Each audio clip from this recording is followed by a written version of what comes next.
Assalamualaikum warahmatullahi wabarakatuh. Pembahasan kita selanjutnya dari manajemen keuangan 1, yaitu mengenai rasio aktivitas. Nah, rasio aktivitas ini itu adalah konsep pengelolaan keuangan mendasar dalam suatu bisnis. Nah, selain sebagai membantu dalam analisis perusahaan dalam menangani manajemen inventaris, oke, rasio aktivitas itu merupakan kunci kelancaran operasional dan kesehatan fiskal perusahaan secara keseluruhan. Nah, rasio aktivitas juga dapat diartikan sebagai besaran metrik keuangan yang menunjukkan seberapa efisien perusahaan memanfaatkan aset dalam neraca, utamanya untuk menghasilkan yaitu pendapatan maupun keuntungan.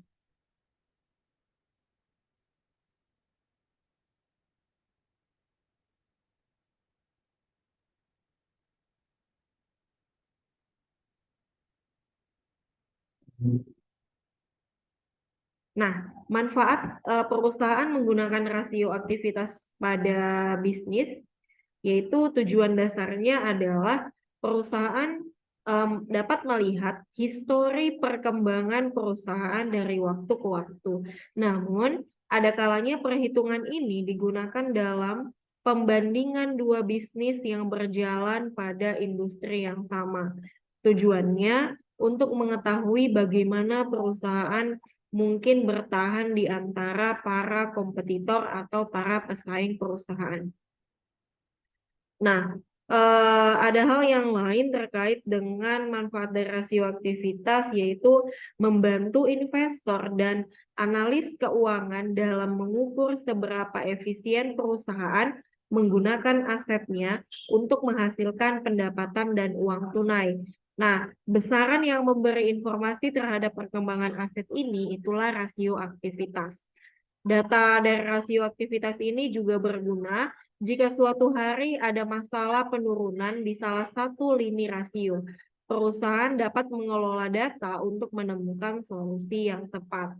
Nah, sehingga rasio aktivitas dihitung berdasarkan pembagian jenis sehingga pengelolaan keuangan dapat dibaca dengan lebih rinci dan rapi.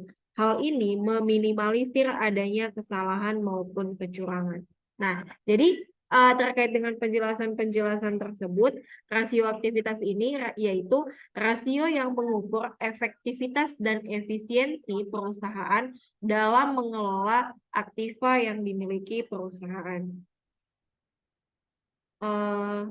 Ya, di sini sudah ada terkait dengan jenis dari rasio aktivitas.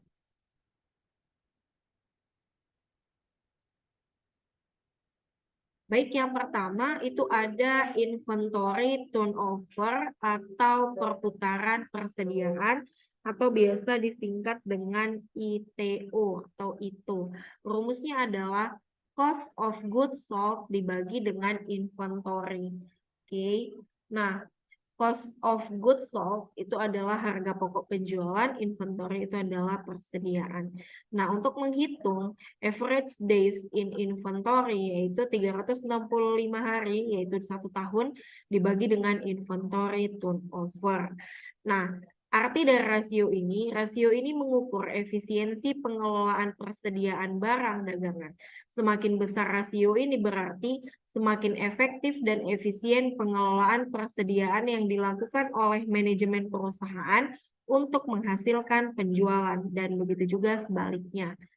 Standar rasio perputaran persediaan itu adalah 22 hari.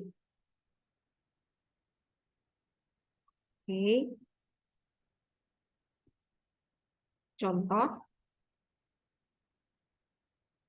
pada tahun 2019, nah perusahaan menghasilkan 3,37 kali ataupun average days in inventory-nya yaitu 108 hari.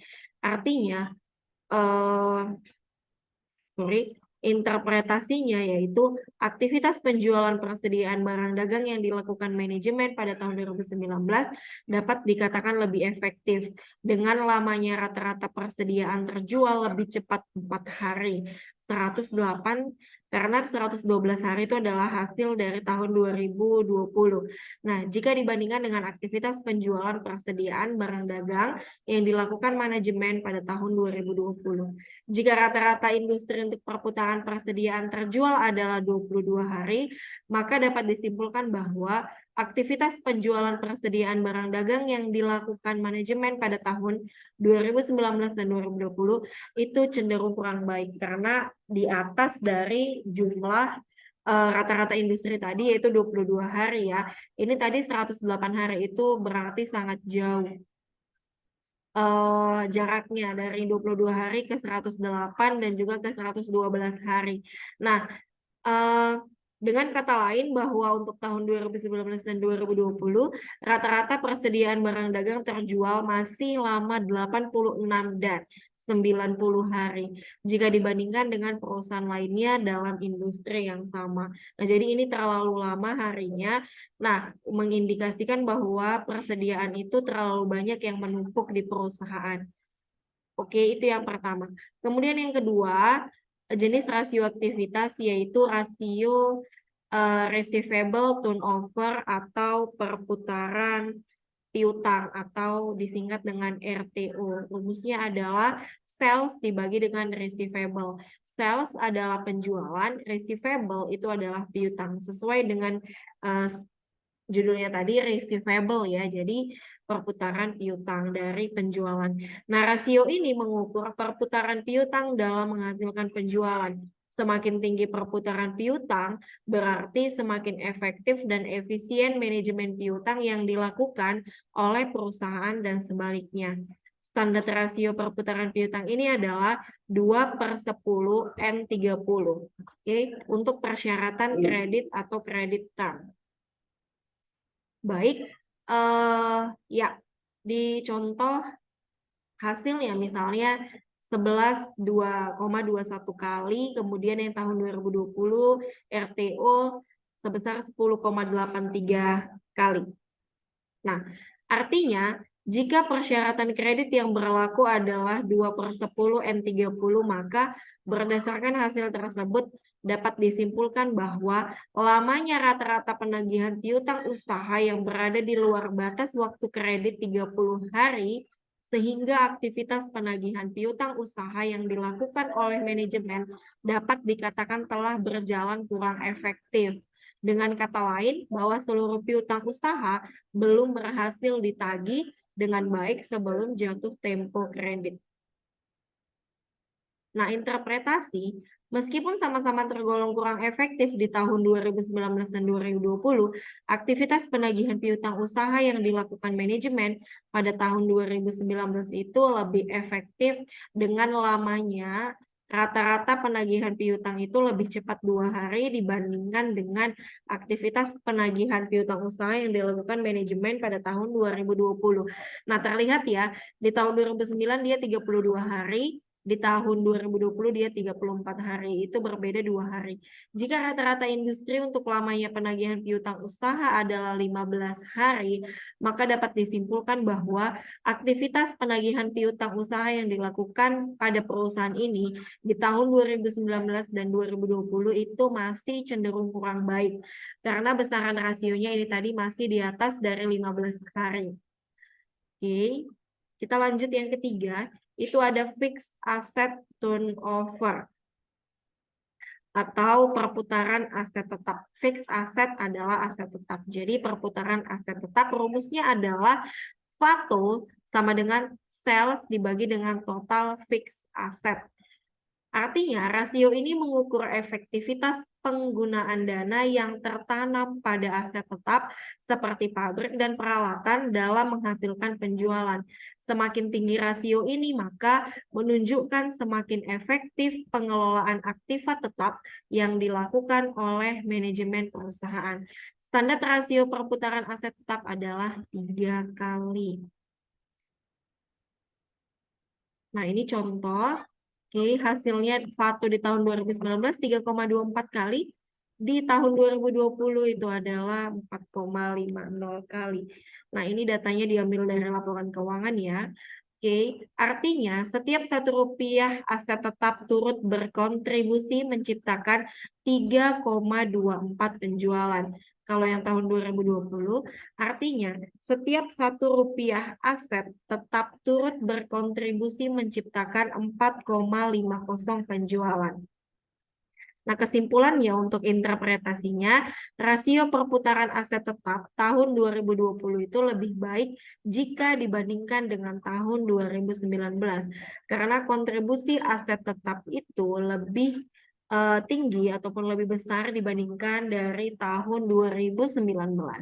Jika rata-rata industri untuk rasio perputaran aset tetap adalah 3 kali, maka dapat disimpulkan bahwa kontribusi aset tetap terhadap penjualan dari kedua tahun tersebut itu cenderung cukup baik karena semuanya sudah di atas 3 angkanya. Dalam hal ini penting bagi perusahaan untuk selalu meninjau ulang keberadaan aset tetap yang dimiliki. Apakah terlalu kebesaran nilainya atau memang belum dimanfaatkan secara maksimal bagi peningkatan pendapatan perusahaan. Nah, yang terakhir terkait dengan jenis dan rasio aktivitas pembelajaran kita, itu ada total asset turnover atau perputaran total aset disingkat dengan TATO. Rumusnya adalah sales dibagi total aset. Artinya, rasio ini mengukur efektivitas penggunaan dana yang tertanam pada seluruh aset dalam menghasilkan penjualan. Semakin besar rasio ini, maka menunjukkan semakin efektifnya pengelolaan seluruh aktiva yang dimiliki perusahaan. Karena tadi total aset ya, nah jadi keseluruhan dari aktiva. Standar rasio perputaran total aset yang baik itu adalah 2 kali.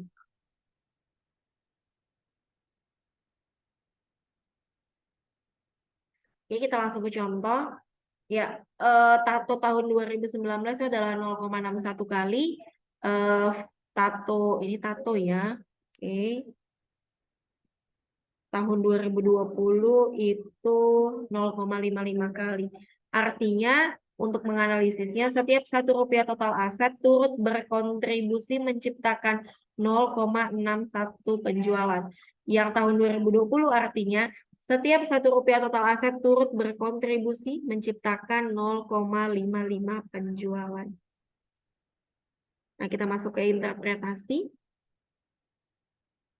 Oke, interpretasinya yaitu rasio perputaran total aset tahun 2019 itu jauh lebih baik jika dibandingkan dengan tahun 2020. Karena kontribusi total aset terhadap penjualan di tahun 2020 itu lebih kecil dibandingkan dengan tahun 2019. Jika rata-rata industri untuk rasio perputaran total aset tadi adalah 2 kali, maka dapat disimpulkan bahwa kontribusi total aset terhadap penjualan dari kedua tahun cenderung kurang baik. Ya, karena masih di bawah 2. Oke, karena tadi 2 itu adalah rasio misalnya rata-rata industri. Dalam hal ini, tentunya penting bagi perusahaan untuk meningkatkan penjualan atau mengurangi sebagian aset yang kurang produktif.